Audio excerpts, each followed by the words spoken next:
আসসালামু আলাইকুম ভিউয়ার্স, বাংলাদেশের সর্বশেষ আপডেট সংবাদে আপনাদের স্বাগত। জানিয়ে দেব হাতে থাকা সর্বশেষ আপডেট বাংলা সংবাদ। প্রথমেই সংবাদ শিরোনাম। শেখ হাসিনাকে ফেরানোর বিষয়ে যা বললেন পররাষ্ট্র উপদেষ্টা। এরপর জানিয়ে দেব ইসিতেও পরিবর্তনের হাওয়া, চলছে বদলি পদায়ন পরবর্তী পরিস্থিতি।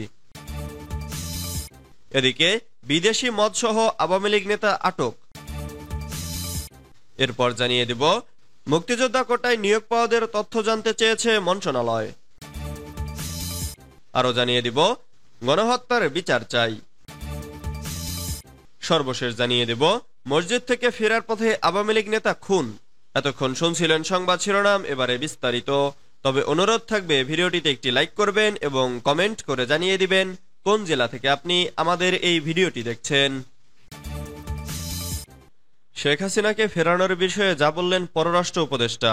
দিন বাড়ার সঙ্গে সঙ্গে সাবেক প্রধানমন্ত্রী শেখ হাসিনার বিরুদ্ধে মামলার পাল্লা ভারী হচ্ছে। এরই মধ্যে তার নামে হত্যা মামলাও হয়েছে। গত 5 আগস্ট গণ আন্দোলনের মুখে পদত্যাগ করে দেশ ছাড়েন শেখ হাসিনা। বর্তমানে তিনি ভারতে অবস্থান করছেন। এমন পরিস্থিতির মধ্যে শেখ হাসিনাকে বিচারের মুখোমুখি করতে দেশে ফেরানো হবে কিনা তা নিয়ে বার্তা সংস্থা রয়টার্সের মুখোমুখি হয়েছেন অন্তর্বর্তী সরকারের পররাষ্ট্র বিষয়ক উপদেষ্টা মোহাম্মদ তৌহিদ হোসেন। তিনি জানান, শেখ হাসিনাকে দেশে ফেরানোর বিষয়ে ভারতকে আহ্বান জানানো হবে কিনা তা নিয়ে সরকার সিদ্ধান্ত নেবে। বৃহস্পতিবার তিনি বার্তা সংস্থা রয়টার্সকে এ তথ্য জানান। পররাষ্ট্র উপদেষ্টা বলেন, শেখ হাসিনা অনেক মামলার মুখোমুখি।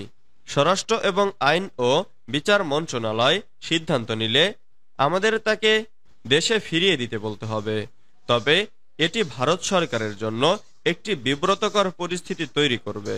ভারত এ বিষয়ে অবগত এবং তারা এটির বিষয়ে যত্নবান হবে। তবে তিনি এ বিষয়ে বিস্তারিত কিছু জানাননি। ইসিতেও পরিবর্তনের হাওয়া, চলছে বদলি পদায়ন পরবর্তী পরিস্থিতি। দেশের পরিবর্তিত পরিস্থিতিতে অন্যান্য প্রতিষ্ঠানের মতো নির্বাচন কমিশনেও পরিবর্তনের হাওয়া লেগেছে। রদবদল চলছে প্রশাসনিক নানা পদে।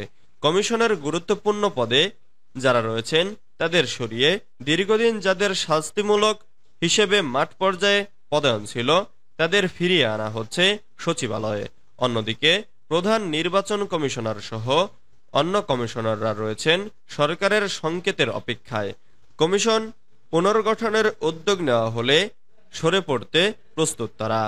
ছাত্র জনতার অভ্যুত্থানের মুখে 5 আগস্ট শেখ হাসিনা সরকারের পতনের পর রাষ্ট্রীয় ও স্বায়ত্তশাসিত বিভিন্ন প্রতিষ্ঠানও সংস্কারের দাবি ওঠে।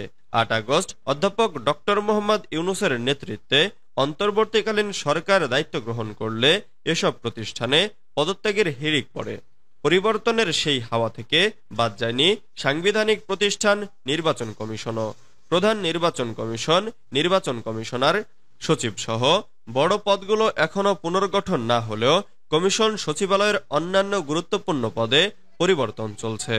সর্বশেষ গতকাল বৃহস্পতিবার এক আদেশে দেশের বিভিন্ন জেলায় পদায়ন হওয়া 6 নির্বাচন কর্মকর্তাকে নির্বাচন কমিশন সচিবালয়ে সংযুক্ত করা হয়েছে। বিদেশি মাদকসহ আওয়ামী লীগ নেতা আটক। শ্রীমঙ্গলের উত্তর সুরে বিপুল অবৈধ বিদেশি ব্র্যান্ডের মদ জব্দ করেছে বাংলাদেশ সেনাবাহিনীর সদস্যরা। বৃহস্পতিবার 15 আগস্ট রাতে ওই এলাকায় সেনাবাহিনীর মেজর মেজবা ও ইমরানের নেতৃত্বে এক অভিযানে এসব অবৈধ মদ, $345 ও নগদ 45,000 টাকা জব্দ করে সেনাবাহিনী সদস্যরা।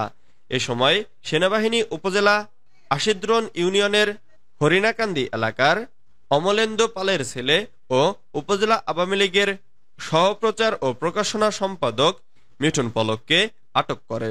এ সময় উপস্থিত ছিলেন সহকারী কমিশনার ভূমি ও নির্বাহী ম্যাজিস্ট্রেট সালাউদ্দিন বিশ্বাস।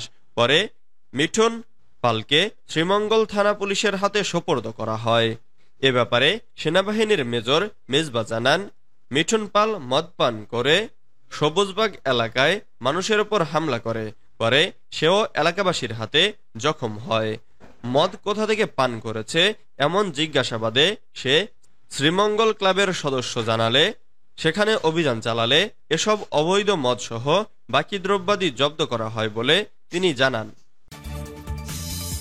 মুক্তিযোদ্ধা কোটায় নিয়োগ পাওয়াদের তথ্য জানতে চেয়েছে মন্ত্রণালয়।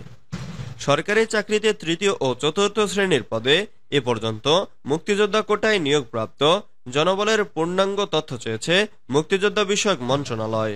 বৃহস্পতিবার 15 আগস্ট মন্ত্রণালয় ও বিভাগগুলোর সচিব, সিনিয়র সচিবদের কাছে এ তথ্য চেয়ে মুক্তিযোদ্ধা বিষয়ক মন্ত্রণালয় থেকে চিঠি পাঠানো হয়েছে। চিঠিতে মন্ত্রণালয়গুলোকে মুক্তিযোদ্ধা কোটায় নিয়োগ করা জনবলের তথ্য পাঠাতে একটি ছক করে দেওয়া হয়েছে। ছক অনুযায়ী প্রার্থীর নাম, নিয়োগপ্রাপ্ত পদ ও শ্রেণী, বাবার নাম ও পূর্ণাঙ্গ ঠিকানা, যার মুক্তিযোদ্ধা সনদ বা গেজেটের পরিপ্রেক্ষিতে নিয়োগপ্রাপ্তি হয়েছে তার নাম ও ঠিকানা, মুক্তিযোদ্ধার নাম, পিতামাতা, পিতামহ, মাতামহের মুক্তিযোদ্ধা সনদ ও গেজেট নম্বর এবং নিয়োগপ্রাপ্ত হওয়ার তারিখ জানতে হবে।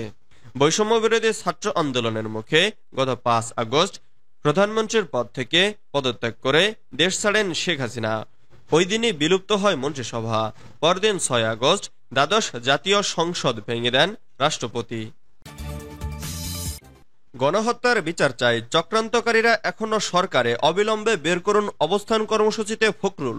চক্রান্তকারীরা সরকারের মধ্যে বসে আছে দাবি করে তাদেরকে অবিলম্বে বের করে দেওয়ার আহ্বান জানিয়েছেন বিএনপির মহাসচিব মির্জা ফখরুল ইসলাম আলমগীর।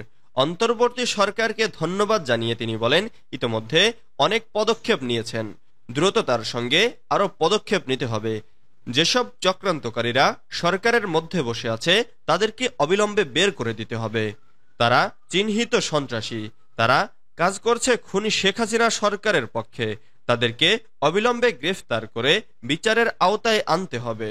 বৃহস্পতিবার বিকেলে রাজধানীর নয়াপল্টনে বিএনপির কেন্দ্রীয় কার্যালয়ে অবস্থান কর্মসূচিতে তিনি এসব কথা বলেন। পলাতক খুনি শেখ হাসিনা সহ তার দোসরদের যথাযথ বিচারের দাবিতে এ কর্মসূচি পালন করে বিএনপি। সরকারকে যৌক্তিক সময় দেওয়ার কথা আবারও জানিয়ে মির্জা ফখরুল বলেন, শেখ হাসিনা ও তার দোসররা সারা দেশে অত্যাচার নির্যাতন চালিয়ে গেছেন, তাদের বিচার চাই। তাদের বিচার করতে হবে আন্তর্জাতিক মানবতা বিরোধী আইনে, কারণ তারা গণহত্যা চালিয়েছে। যারা অত্যাচার করেছে, নির্যাতন করেছে, টাকা পাচার করেছে, তাদের বিচার করতে হবে। মসজিদ থেকে ফেরার পথে আওয়ামী লীগ নেতা খুন।